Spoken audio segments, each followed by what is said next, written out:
Coach John Pius omutuuze ku kyalo Namutabe Banda mu disitulikiti ya Namayingo ye yeekubidde enduulu mu yafeesi ya RDC oluvannyuma lw'okufuna entalo mu maka ge nga ziva ku kabiitebwe abaana gwe bataasiimye. You are going to see me today. Moreover, there are women who are just around here seeing me.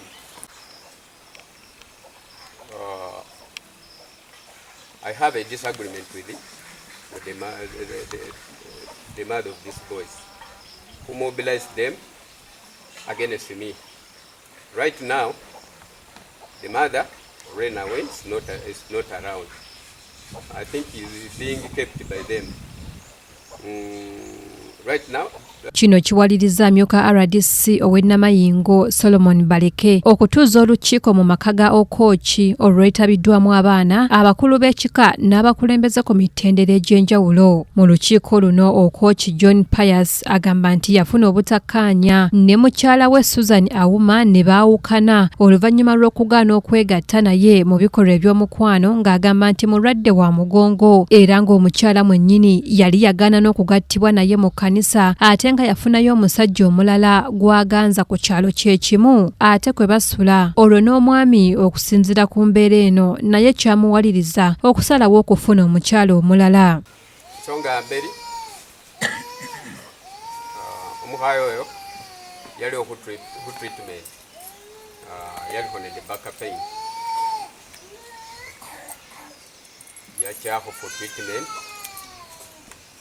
esikasi yose yabeera zikana lwaye mujyongo ebyo bibeere byekomyu. Nsonga eyokubiri omukazi oyo ndaddako gaatiwa naye mukyaki yakaya. Ensonga eyokuddatu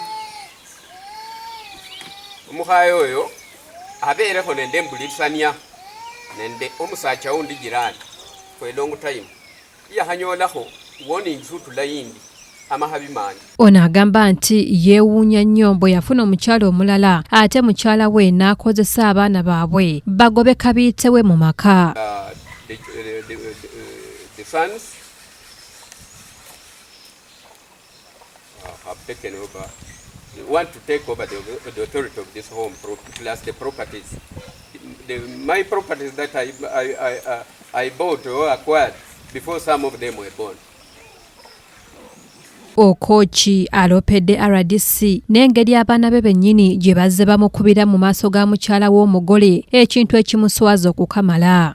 All over this compound, pushing me and pulling me, trying to squeeze me up to that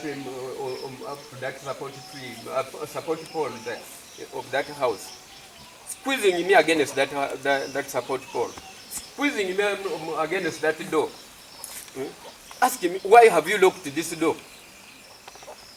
Today you are going to see me today. Moreover, there are women who are just. Mutabani wa Okooki omukulu Mangeni Andrew agamba nti Kitaabwe omukazi gwe yafuna tatuukana naye era abaswaza nga bba abaana. Want to get married? Yeah, want to get married, that's the problem. I said, you know, just want to get married. I told him, what program do you have to get married? He said, no, have I identified someone? Which someone? He showed us someone around here. Told us someone around here. I said, no, but that's not the right person. Secondly, that is someone's wife. You told him? We told him. Okay. Then we advised him, you look for someone reasonable and marry. Because we know even that family, it's not a good family. We have grown together, we see them.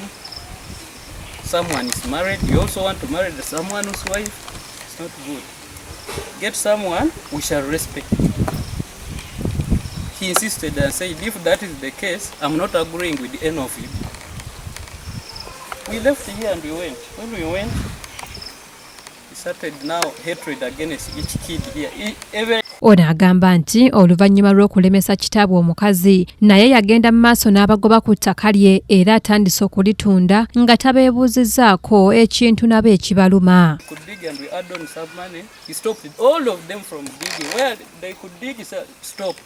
I don't want there. Stop. And he put someone there. So these children cannot get anything they want from the land. Almost all the land has been hired out.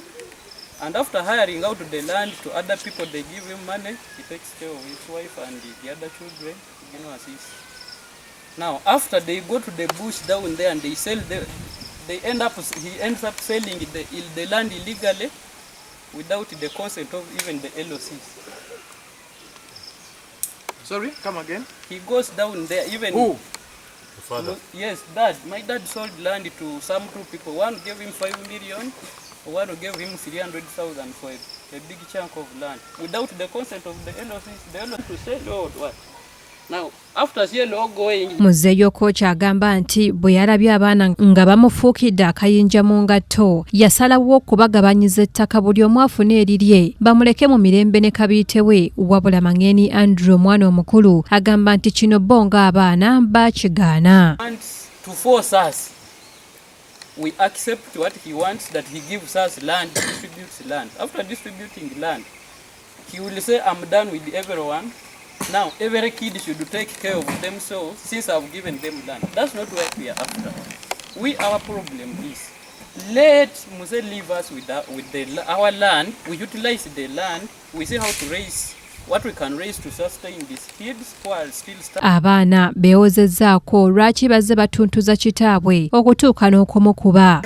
Omuntu okwata empapulado n'adiremera mwaka mulamba oli kudeeta agaye nga yadikweka mu nnumba muno yadisibamu negeyirira baba namutumira abaana baganda bange bano buli muntu namutumira nze mwene n'atuuka n'atambula n'ayidda wano twatyama wano ne muzeeyi namukwanti ndikwenda empapula dange nenda kurinewinga contract yange ndikwetaaga empapula ndikwenda kurinewinga empapula dange dadi yankoba ekintu kimu. Mu lukiiko RDC Baleke ategeezezza nti ekirese entalo mu famire ly'ettaka ng'abaana balina okutya nti omugole kitaabwe gwe yaleeta ayinza okulyezza. Museveni gwenkiikirira ayagala ettaka lyonna libeere wamu. Abantu b'amaka ago bakozese ettaka eryo abamu. Buli omu afunemu kyafunamu agende balirekewo nga lyawo communal land. Naye kaakati embeera bw'ebangezze ng'eraga nti ate ettaka lino okusigala awamu kya butemu nnyo. Ffe ng'ab'ebyokwerinda tugamba nti nedda tuggyewo ekireese obuki omutawaana. Kati omutawaana mu famire eno guli ku ttaka.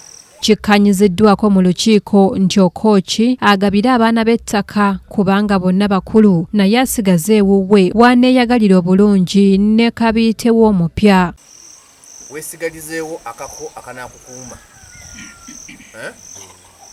Kola ekiraamo ng'okyali mulamu kano k'osigazza mu baana bo ani gw'okawadde.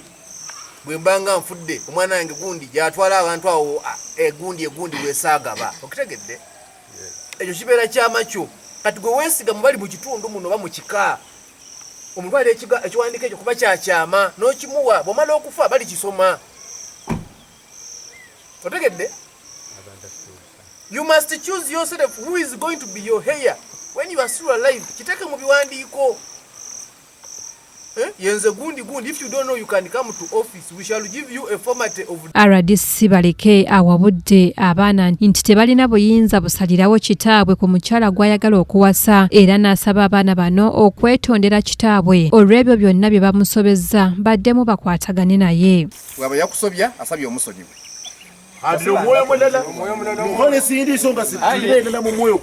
Abaana beetonze ne bakwata kitaabwe mu ngalo ekintu kye babadde baludde okukola ate bba abatuuze n'ab'eŋŋanda basimye RDC Baleke olw'okumalawo olutalo oluludde nga luno lubadde lutuuse n'okuzaala obutemu.